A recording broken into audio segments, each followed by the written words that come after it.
Fala galera, como estamos? Chegamos a mais uma edição do Escuta Aqui Faixa Branca. No episódio de hoje vamos falar sobre a importância de treinar sem kimono.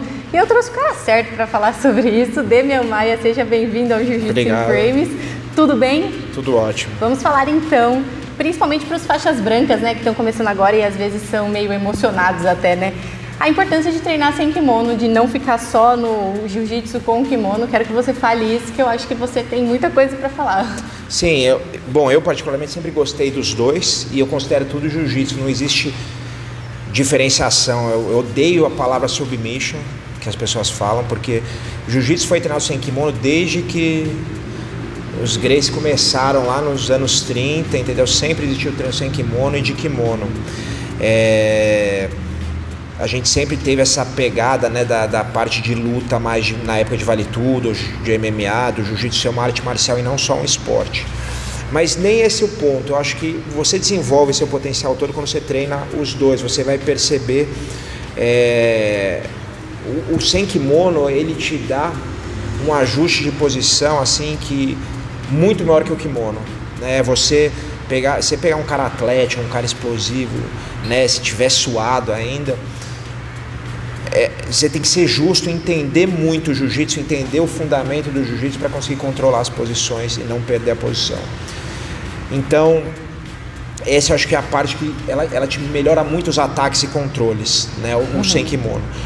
O kimono, eu acho que ele te ajuda muito na defesa, né, ele te evolui muito a defesa, porque você pode ser atlético, explosivo, aquilo tudo que eu falei, mas não escorrega.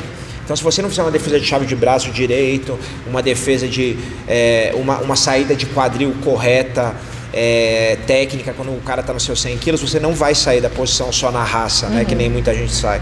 Então, um totalmente complementa o outro. Eu acho que assim, você tem que, se você puder, treinar os dois e, obviamente, vamos dizer, vai chegar um mundial de kimono, aí você vai tirar lá, pelo menos, sei lá, um mês, você vai ficar mais focado naquilo, né, treinando menos sem kimono e vice-versa. Eu tô chegando perto de uma luta, eu lutei muito de kimono e treinei muito de kimono, então eu acabo treinando menos de kimono hoje em dia e mais específico meu, que é o sem kimono, por causa do MMA.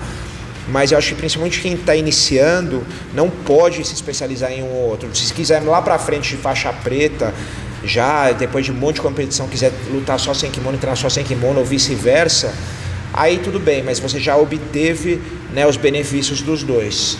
Sim, eu vejo que o que as pessoas mais reclamam mesmo de treinar sem kimono é isso. Ai, mas escorrega. Ai, mas não dá pra... Tipo, não tem pegada e tal. Mas eu acho que isso é justamente o maior benefício, assim. Eu quando... Assim, como a gente estava falando antes, no Brasil a gente não tem muito esse costume, né, de treinar sem kimono. Nos Estados Unidos, sim. E só o fato de eu ficar por lá, sei lá, 15 dias treinando sem kimono, meu jogo voltou outro. E eu fui, tipo assim, não gosto, vou treinar porque a galera tá treinando. E quando eu voltei, eu falei, caramba, tipo, mudou minha vida. A coisa mais importante que o jiu-jitsu ensina para as pessoas, ou uma das mais importantes, é você lidar com o desconforto, né? Frustração, desconforto. É isso que o jiu-jitsu te ensina. Então, no começo, todo mundo tem desconforto e frustração. O que acontece é o seguinte, quando você começa a ficar um pouquinho melhor, entender um pouquinho melhor, sei lá, um faixa azul, ele começa a se sentir mais confortável. E ele não quer voltar a sentir aquele desconforto. Então, escorrega, não sei o que. Do mesmo jeito, quando ele começou a treinar de kimono, o kimono me trava e o cara puxa e consegue pegar, entendeu? Consegue pegar meu braço, ele consegue me estrangular com a lapela, né? Então, isso acontece para os dois lados. O cara que só se treinou sem kimono também, eu dei muito seminário na Europa e nos Estados Unidos, às vezes tinha academias que só tinham treinado sem kimono, porque vinham de outras lutas, tal, mais de alguns outros estilos de luta. E aí eles punham o kimono e também não queriam, porque ele falava, não, mas aí o cara me estrangula. Ninguém quer se sentir desconfortável, mas esse é o maior presente que a gente tem. E o maior ensinamento no jiu-jitsu é aprender a lidar e como né, a gente fala no jiu-jitsu, se sentir confortável no desconforto.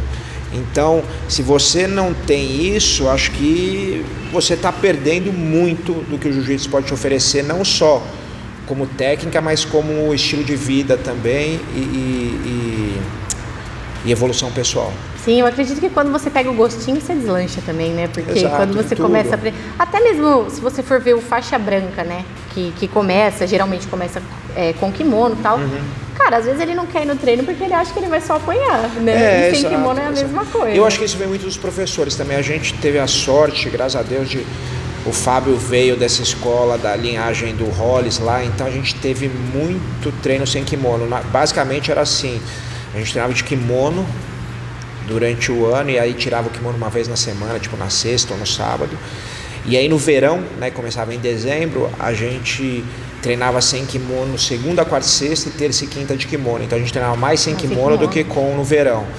Então acho que desenvolvia esse lado, né? E por exemplo, eu gosto muito da filosofia do Marcelo Garcia, que é um grande amigo meu, a gente cresceu junto, deu aula junto e na minha opinião é o melhor sem kimono que eu já vi de todos os tempos, que também tem um jiu-jitsu de kimono, né? Que não precisa falar, os títulos dizem por si.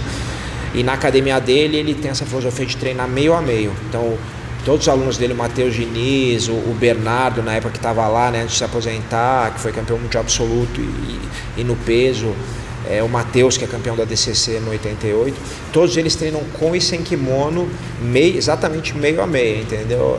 Então, acho que não precisa falar nada, né? Nossa, eu entrevistei o Matheus ontem, e ele falou exatamente isso. Acredita? Exatamente. Dá pra botar a entrevista uma do lado da outra, que ele falou exatamente isso. Tipo, Marcelinho, o melhor de todos os tempos, e lá a gente treina meio a meio. É isso aí, mas é o correto, é o que eu falo para os meus atletas. Para os atletas de jiu-jitsu, principalmente. Não é que os de MMA é mais difícil botar eles no kimono. Sim. E o aluno, assim, eu tenho que oferecer as opções sem kimono, então a gente oferece aqui. Mas eu também não posso obrigar hoje em dia o aluno a treinar sem, porque o aluno, como eu falei, ele é cliente, a gente está prestando serviço. Mas os atletas, eu falo e brigo, eu falo, vocês têm que treinar sem kimono. Tem que treinar sem kimono, pelo menos vocês estão treinando, sei lá, 6 treinos de jiu-jitsu por semana, no mínimo 2 tem que ser sem kimono. E tem outra, né, como atleta, se você receber uma proposta para uma luta, você tem que aceitar, com ou sem kimono. Exato, né? Exato. Você é um lutador de jiu-jitsu. Exatamente, então faz muita diferença. Então é isso, Demian. Muito obrigada. Obrigada a todo mundo que ouviu, galera. assistiu a gente até aqui. Até a próxima.